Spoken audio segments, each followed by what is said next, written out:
안녕하세요. 대치동 캐슬의 고대원입니다. 네, 안녕하세요. 김철호입니다. 네, 안녕하세요. 오늘도 이렇게 만나뵙게 돼서 반갑습니다. 이번 주에도 이렇게 여러분들의 고민을 질문으로 받았거든요. 첫 번째 질문은요. 오답과의 전쟁이에요. 안녕하세요. 선생님의 유튜브 열혈 구독자입니다. 저는 6학년 딸을 키우고 있는데요. 딸과 친한 친구 2명과 EBS 뉴련 인강 센 일품 순으로 공부 모임을 진행하고 있고 앞으로의 계획은 현행 때 심화를 시키고 싶습니다. 질문이 2개인데요. 1. 오답의 90% 정도를 바로 다시 풀면 정답이 나오는데 이거는 아는 걸까요? 모르는 걸까요? 다음 단계로 진행해도 될까요? 2. 정말 모르겠다고 하는 문제는 유튜브 강의나 해답지를 보여주는데요. 괜찮은 방법인지요? 그때는 아 하다가 다음에는 또 틀리더라고요. 이게 오답에 관한 질문이고요. 어떻게 하면 오답을 완벽히 해결할 수 있을 것인가에 관한 질문이거든요. 근데 이건 저는 뭐라고 생각을 하냐면 오답을 바로 잡는 거 혹은 오답 노트를 작성해서 내가 모르는 지식을 추가하는 것은요. 골프 배울 때 그 스윙을 교정하는 거랑 비슷하다고 생각해요. 어떤 자세는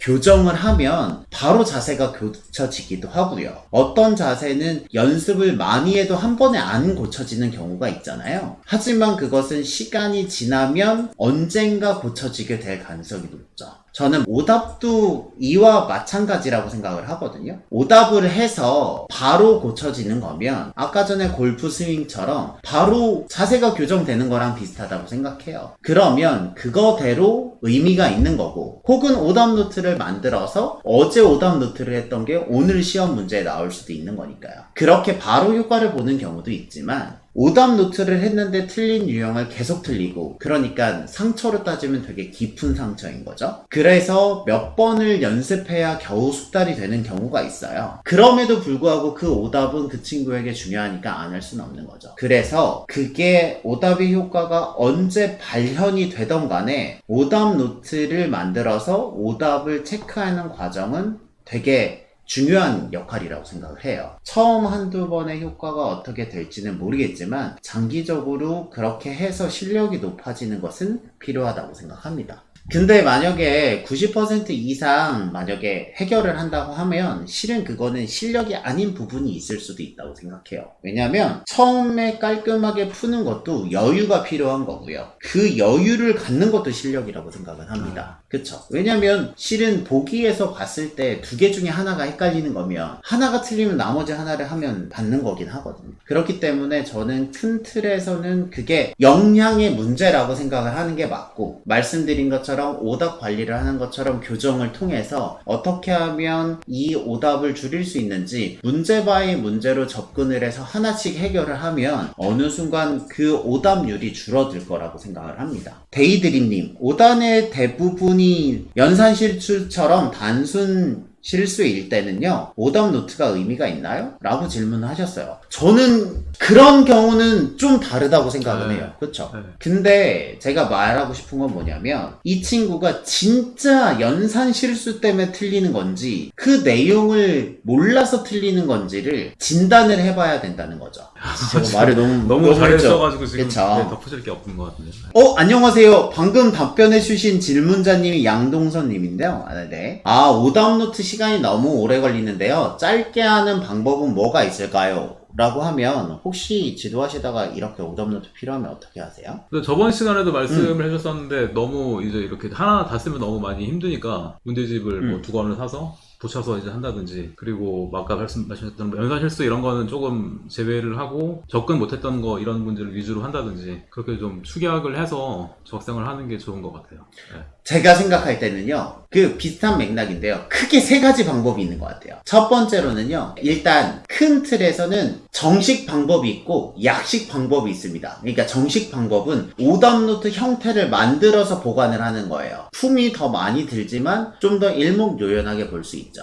약식 방법은 이게 원래 있는 오답 노트만큼은 퀄리티가 좋진 않지만 빠르고 간편하게 할 수 있는 겁니다. 근데 약식 방법은 선생님이 말씀하셨던 것처럼 문제집을 2권을 사는 거예요. 2권을 사서 표시만 한 다음에 그 표시를 나중에 다시 풀어보면 그게 오답노트의 가장 기본적인 기능을 유사하게 할 수 있습니다. 오답노트에서 가장 중요한 것은요, 문제가 풀리지 않은 깨끗한 상태로 다시 풀어보는 경험을 주는 거예요. 대부분의 경우에는 그 문제를 풀 때 힌트를 다 적어놓기 때문에 두 번째를 보면 그 힌트를 보고 답을 외우거든요. 그런데 오답노트에서 가장 중요한 포인트는 깨끗한 문제 상태를 유지해서 이 친구가 틀렸던 것을 재구현하는 것이기 때문에 문제집을 2개 사서 표시를 한 다음에 그걸 다시 풀게 하는 것만으로도 오답노트의 본질적인 기능을 할 수 있을 거라고 생각합니다. 이게 약식 방법이에요. 그렇지만 이제 정식 방법, 오답노트의 형태를 갖는 게 아무래도 좀 더 좋긴 하겠죠. 왜냐하면 내가 모르는 문제들을 다 모아놨으니까요. 저는 크게 2가지 방법을 추천드리는데요. 첫 번째 방법은 문제집을 2권 사세요. 그리고 아까 전에 원래 표시만 했던 걸요, 자르세요. 잘라서 별도의 노트에 붙인다가 아까 전에 했던 것보다는 품이 들지만 문제를 안 써도 되기 때문에 훨씬 더 효과적이라고 생각합니다. 다만 이런 경우가 있어요. 앞 페이지와 뒷 페이지가 모두 모르는 문제가 겹칠 수 있잖아요.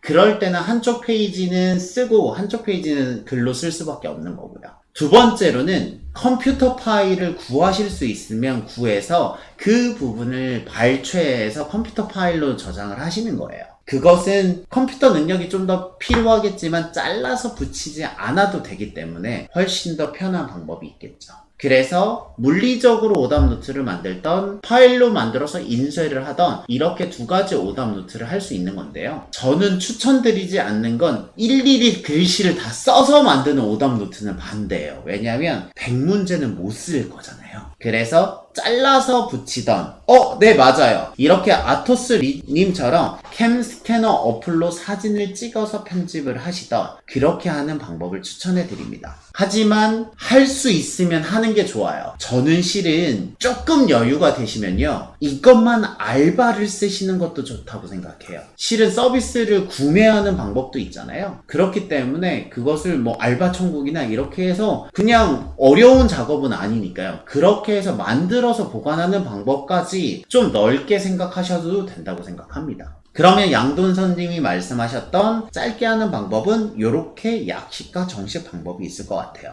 라일락님, 오답을 통해서 그 문제에는 익숙해지는데 만약 완전히 생소한 문제를 만났을 때도 오답 반복 과정이 문제 푸는데 효과를 낼 수 있나요? 뭐 일단 예를 들어서 뭐 수능 같은 경우 예를 들면은 뭐 보통 30문제에서 킬러 문제가 21번, 29번, 30번 나오잖아요. 근데 이게 사실은 그런 킬러 문제 이외에는 사실 뭐 완전 처음 보는 문제는 많이는 시험 문제 나오진 않거든요. 그래서 어느 정도 유형이 있기 때문에 일단은 유형에 익숙해지는 게 먼저고요.